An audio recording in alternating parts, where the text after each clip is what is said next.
Como é que o A existe? Como é que o A continua entrelaçado ao B se o A foi destruído? A foi destruído. Mas ele está ali.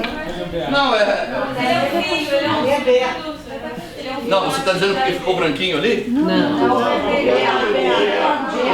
É B. O A não foi Quando destruído. entrelaça A com B, Deu uma outra fusão que é uma B outra passou a ter informação de A. Filho, pegou a carga genética. Ele carrega a memória. Entendi. B passou a ter informação de A. Ok, tá. Tá? Você está entrelaçada com todas as pessoas com quem você teve até hoje. Mesmo que não existe nenhuma memória, não está. Exatamente. Não existe mais. A foi destruído. Mas o B também. B não.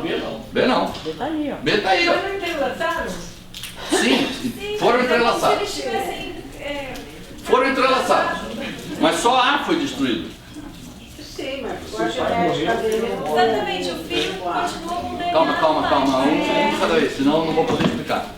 Não é isso? O pai morreu, mas o filho continua com o DNA. Claro, É isso. claro. Ele carrega o material Qual a genético. dúvida? É isso. Sim, eu entrelaço A com B. A com B.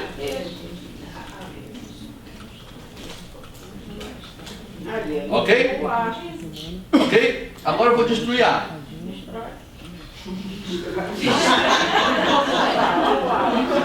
Aonde está o A? Sim, mas lá, esse elétron tem informação daquele, mas aquele elétron já não existe Eu mais. sei que ele não existe, mas ele deixou a informação no vizinho. Pois perfeito. Tá certo. Segue adiante, então. Aí são dois outros elétrons. Esse evento é um evento posterior. Aquilo ali já aconteceu. Agora entrelaçaram outros dois elétrons. Outro par de elétrons. Aí entrelaça B, que tem informação de A, com C, que tem informação de D. Destruíram o D? Não.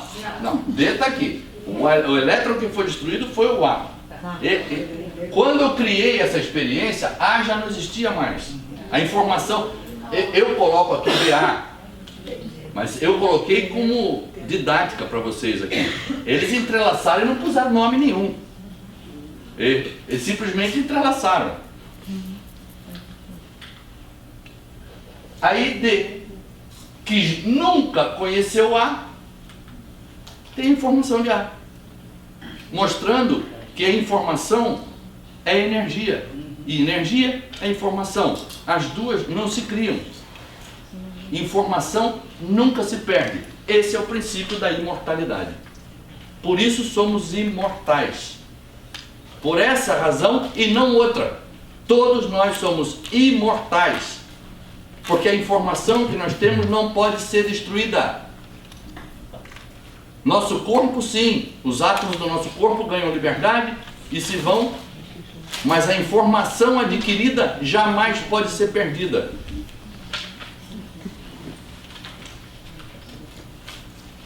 Eles, no Japão, então, na China, entrelaçaram, porque para saber se existia delay, atraso, entre a comunicação entre os elétrons, entrelaçaram elétrons com um satélite a 1.200 quilômetros de distância e perceberam que era simultâneo. Quando você colocava uma força num elétron, o spin do outro mudava imediatamente.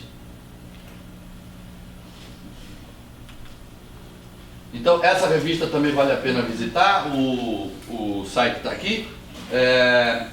Como resultado dessa experiência, a equipe foi capaz de demonstrar que o universo não obedece a realismo local.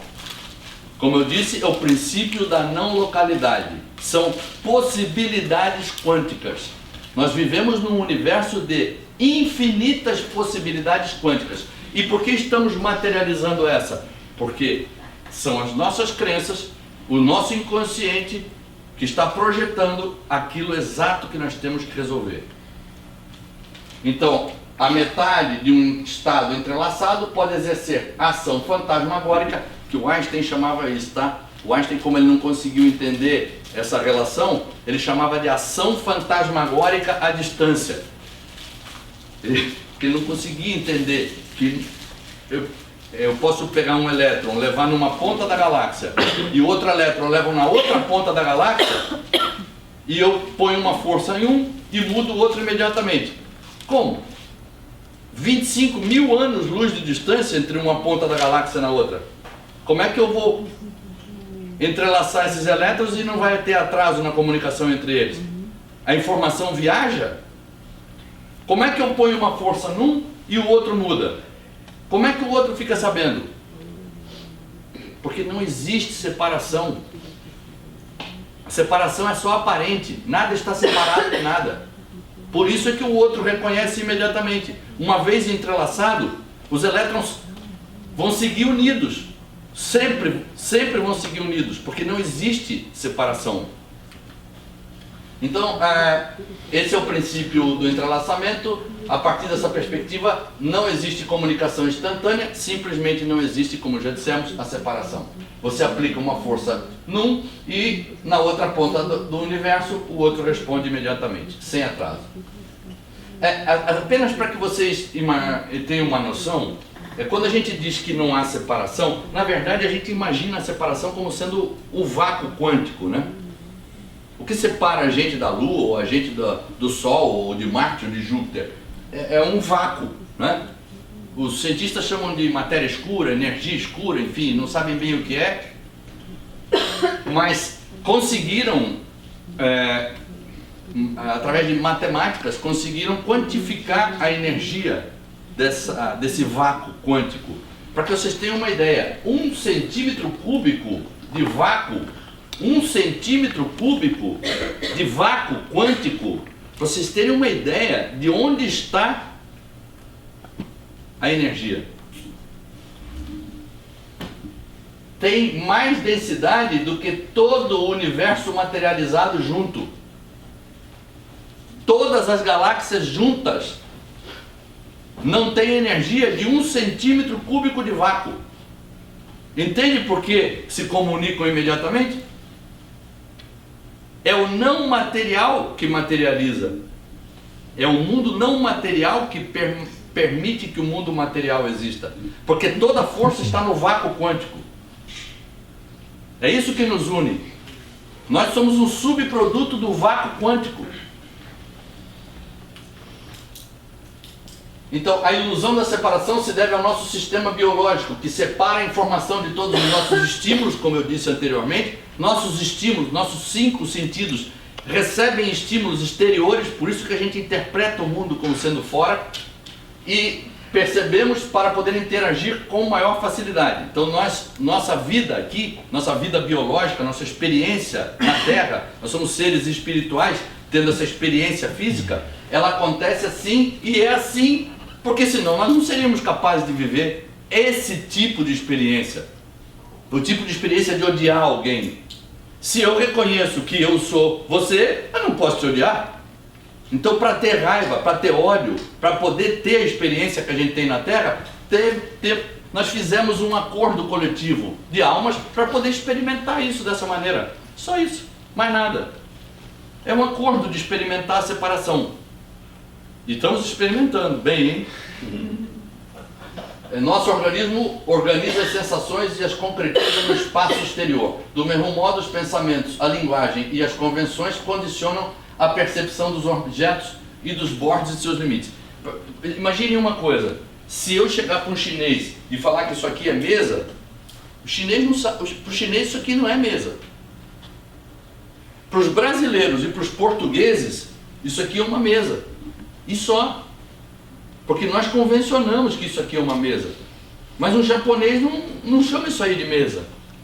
Então, esses estímulos que a gente tem através da linguagem fazem com que a gente perceba o mundo de uma determinada maneira.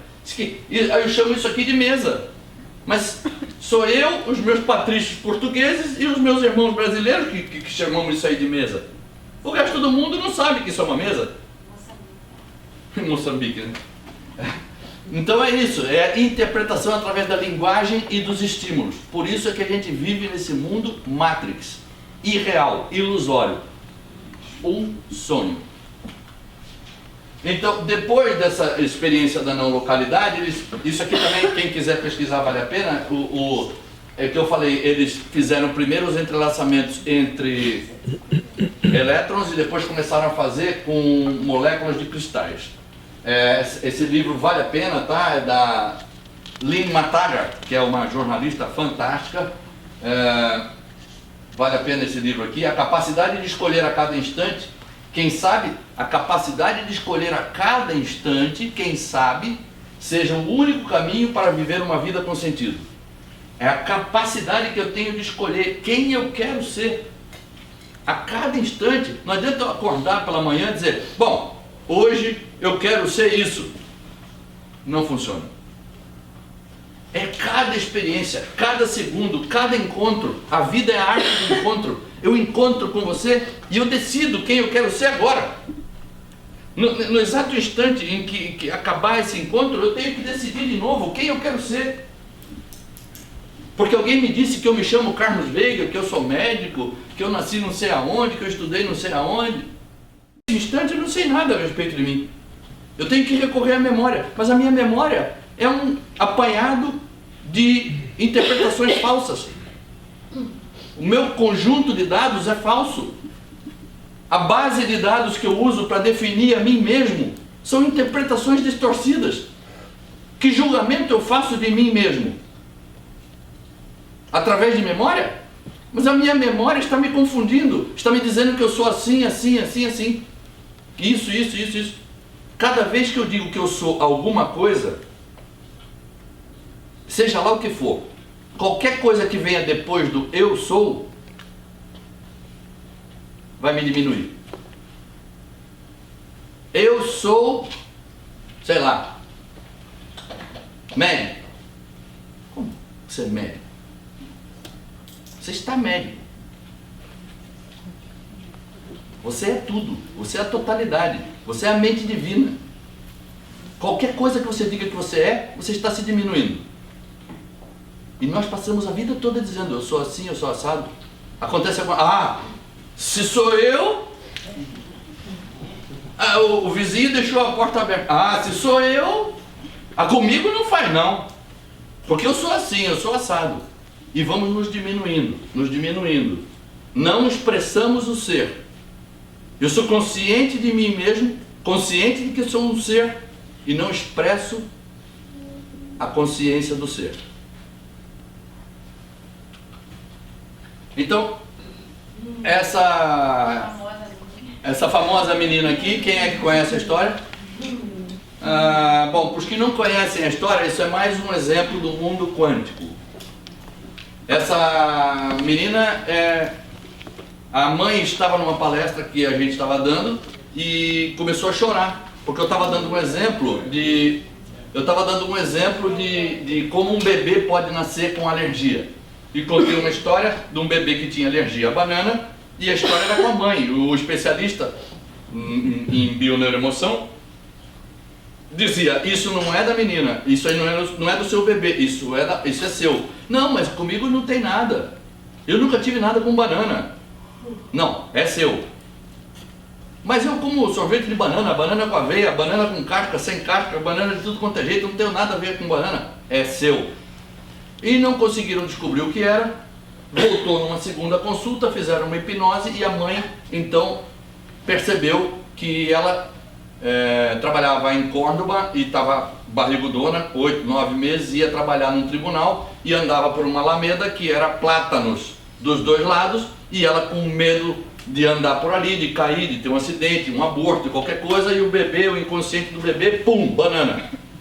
Quando eu disse e contei essa história, essa dentista começou a chorar.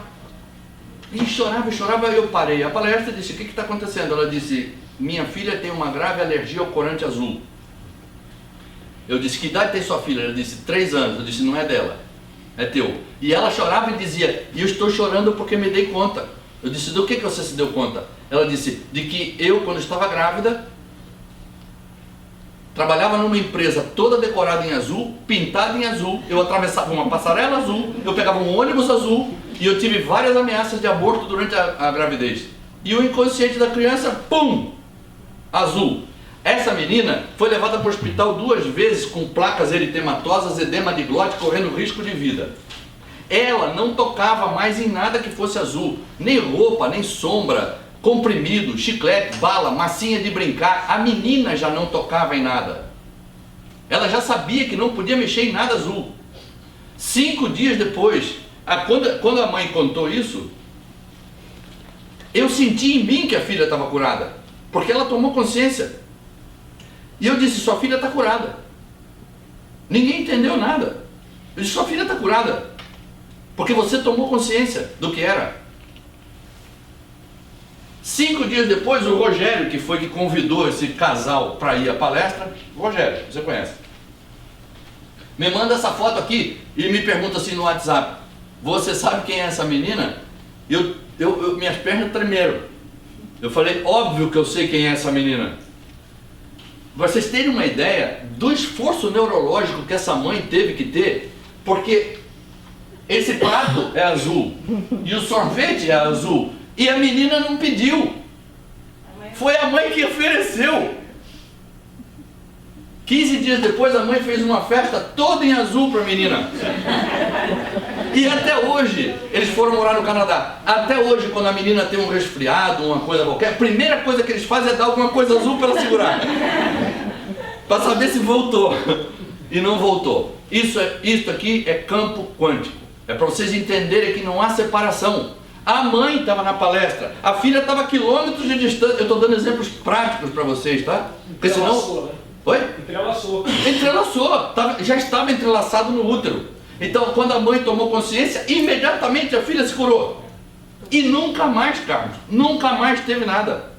Até hoje, está curada a menina, porque a mãe se curou daquele trauma. Aquilo era uma dor emocional da mãe. E estava entrelaçado. E o campo quântico, pum, na hora.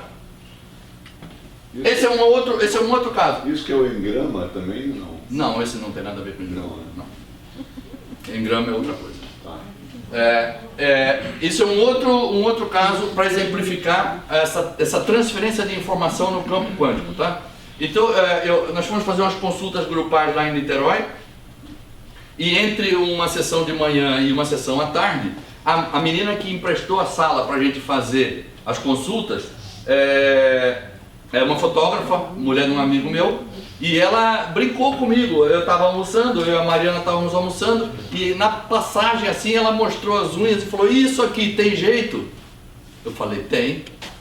E me veio uma inspiração, porque a gente sabe que esse conflito de roer as unhas tem uma tonalidade de... A gente tem que ter um pensamento biológico. No método que a gente usa o pensamento biológico. O que a biologia está me dizendo, né? Porque a mente cria histórias, mas a biologia não cria histórias. A biologia está se adaptando na superfície do planeta há 3 bilhões de anos. Então não tem história com a biologia, o sintoma não mente. Nossa mente cria ilusões, mas a biologia não tem nenhuma ilusão, ela responde ao estímulo. Então a gente sabe que os animais usam as garras para quê? Para 2 coisas. Para se defender e para marcar território. Então quando ela me falou isso, me saltou uma coisa e eu disse, isso é um conflito com autoridade. Você tem algum conflito com teu pai? E aí ela arregalou o olho assim e disse, tenho. E como a gente já tinha acabado de almoçar e já ia voltando para dentro da sala, eu não tinha... Aquilo não era uma consulta, aquilo foi uma pergunta que ela me fez na passagem. E aí eu disse, eu não tinha mais nada para falar para ela, eu disse, perdoa teu pai. E aí ela disse, não posso. Aí eu parei, disse, como não pode? Ela disse, meu pai é morto. Eu disse, perdoa teu pai, ué? O que importa é que teu pai está morto? Não existe morte. Nós é que imaginamos a morte. O teu pai está vivo dentro de você. Perdoa teu pai. Ela disse, não posso. Eu disse, por que não pode? E ela disse, meu pai era um homem alcoólatra, muito violento, violentava a minha mãe, batia em mim, batia na minha irmã, nos causou muito transtorno, nos fez muito infeliz. Nossa família foi desgraçada pelo meu pai, e tarão se para. Você quer parar de roer unha ou você quer me contar a história? Eu quero parar de roer unha. Perdoa teu pai. Teu pai, com os acertos e erros que o teu pai teve, foi teu pai. Sem teu pai tu não chegava aqui. Você está contando essa história para mim porque teu pai existiu.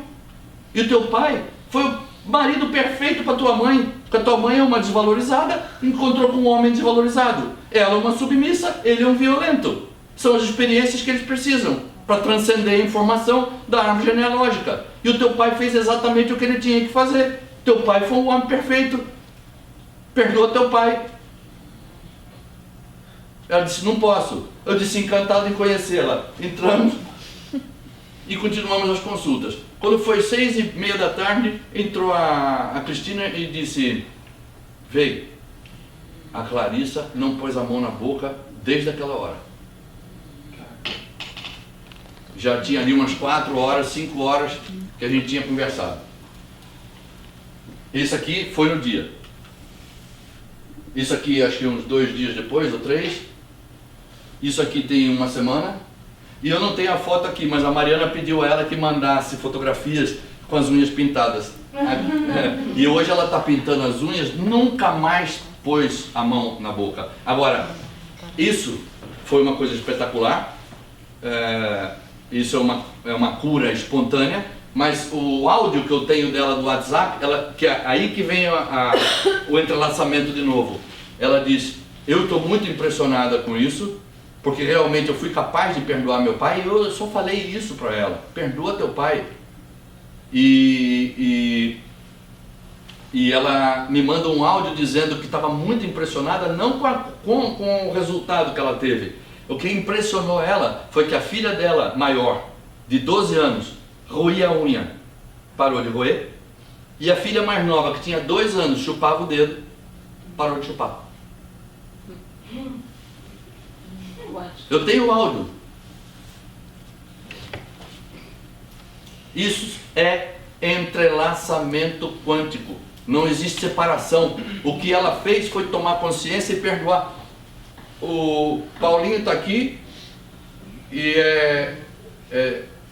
pode ser a testemunha de uma coisa parecida com essa também, que ele odiou a mãe por mais de 50 anos, chamando a mãe de tudo quanto é nome que vocês podem imaginar, e um dia, eu numa inspiração qualquer, que eu não me lembro o que era, mas um dia eu disse para ele, ama tua mãe. Sem tua mãe tu não chegava aqui. Tua mãe fez tudo que podia por você. A gente às vezes faz coisa errada tentando acertar. Ninguém faz coisa errada tentando errar. Se tua mãe errou na vida, errou tentando acertar e te trouxe até aqui. Caíram 2 lágrimas do olho dele e ele nunca mais conseguiu odiar a mãe. É isso, Paulo? É. Esse mesmo. 50 anos odiando a mãe.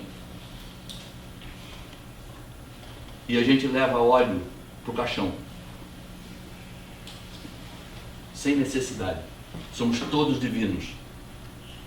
Todos. Não somos corpo nem mente. Somos mente divina. Aqui está.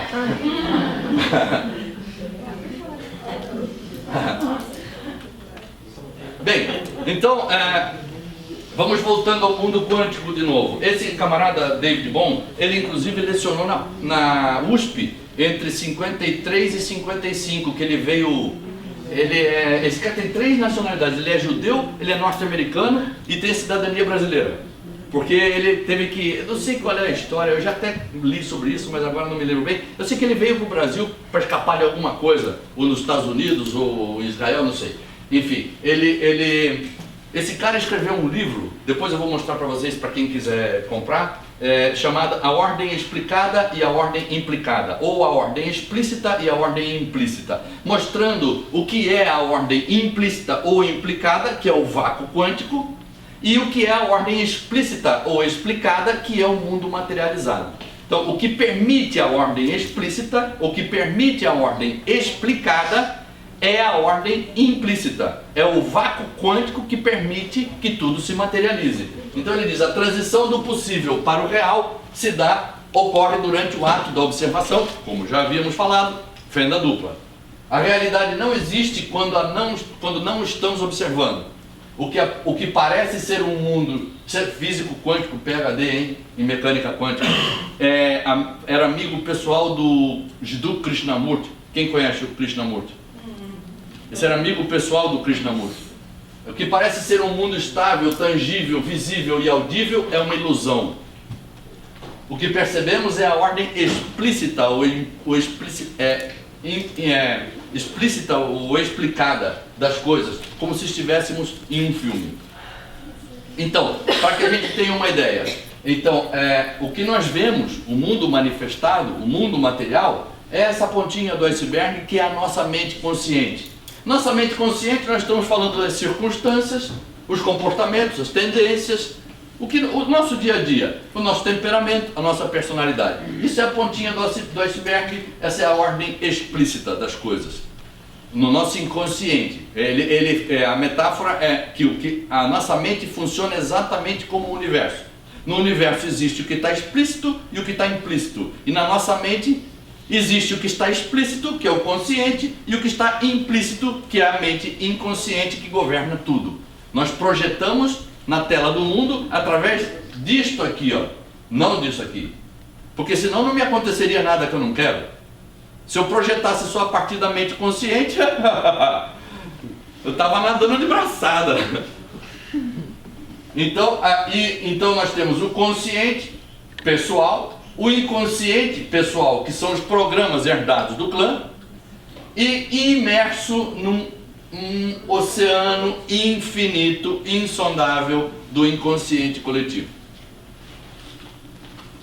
Estamos projetando constantemente e o fazemos a partir do implícito, que é o inconsciente, para tomar consciência ou tornar consciente, porque é isso que a mente inconsciente quer. A mente inconsciente não quer nada mais do que se tornar consciente, como aconteceu com a Clarissa, que tomou consciência, e como aconteceu com a Bianca, que tomou consciência e as filhas se curaram. O que a mente inconsciente quer? Que se torne consciente. Que eu tome consciência do que é, da minha dor emocional. Se eu consigo corrigir minha dor emocional, não há necessidade do sintoma. O sintoma desaparece, porque o sintoma era a dor na mente. Então, a gente funciona desse jeito. Temos um ramo paterno, um ramo materno, são árvores que se combinam no ventre da mãe. A informação vem através dos genes, DNA do pai, DNA da mãe. Isso se torna uma criatura nova, uma alma que se aventura no mundo terrestre e se aventura, como dizia o Jung, uma criança não é uma folha em branco. Uma criança nasce com um montão de programas para resolver. E nós juntamos essas duas árvores genealógicas e começamos a projetar um mundo. É uma projeção, é uma ilusão, não é real. Nós interpretamos como real. E nós fazemos isso inconscientemente para poder sanar nossos antepassados. Estamos programados a ser o que somos. Nos programaram, nos hipnotizaram. As crianças até 6 anos de idade, nosso cérebro trabalha com 4 frequências de onda. Já estão aí a Tânia e a Vanessa do Theta Healing para falar melhor sobre isso. As ondas cerebrais. Tá? E as crianças até 6 anos de idade não utilizam ondas cerebrais acima de alfa. Portanto, estão em frequência cerebral de hipnose. E os nossos pais nos hipnotizaram sem que eles tivessem conhecimento disso. Nós fomos hipnotizados pelos nossos pais e estamos hipnotizando os nossos filhos sem estar consciente disso. E depois eu vou pelo mundo achando que sou eu.